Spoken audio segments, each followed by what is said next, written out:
Hello everyone, I am Nita Valchandra Dhave, student from Brisang Training Consistency of Dhanpodi.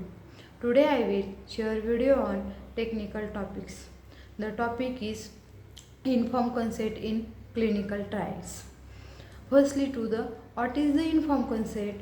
Informed consent is a first and foremost a continuing process. This include a person voluntarily agreeing to participate in a research study after being fully informed about it via verbal discussion with study staff, followed by documentation in a written, signed and date informed consent form. It is also called as informed consent form.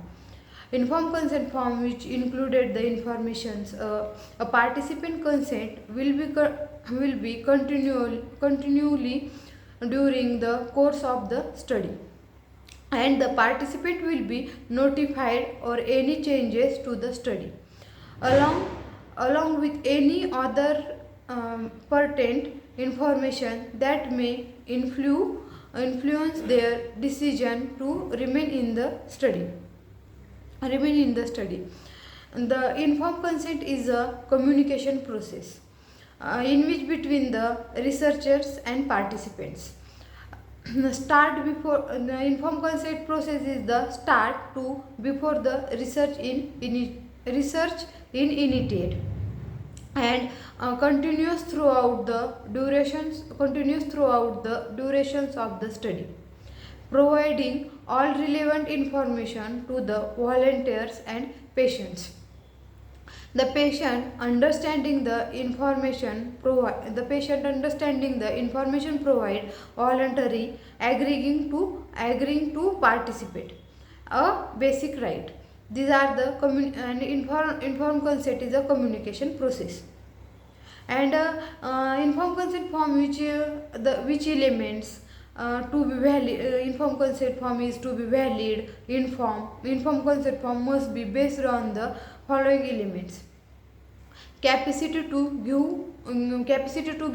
informed consent, and disclosure of all relevant information. First, to capacity to give informed consent. A person who has a court appointed legal guardian, or who has been determined by a court to be legally incompetent cannot sign an informed consent form, even if he or she has the capacity to make a decision. This determination is made by the legal system and not by the clinicians.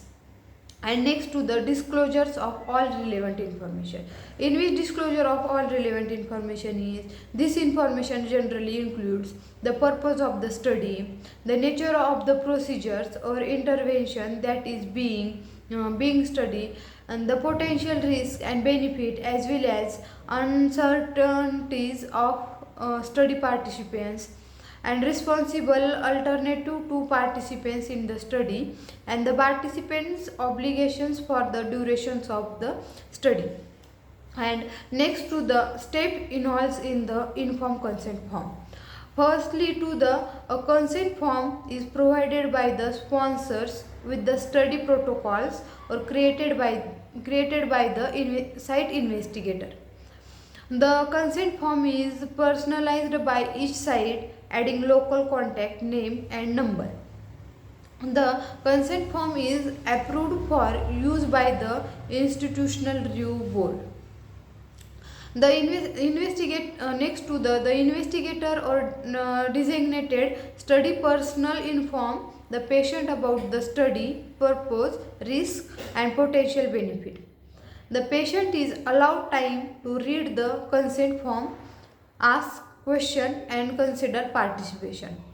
Next, to patient or legal representative signs and dates the consent form. The sponsor and or IRB may require additional signatures. And next is the patient is given a copy of the consent form, and study treatment and procedures can be started.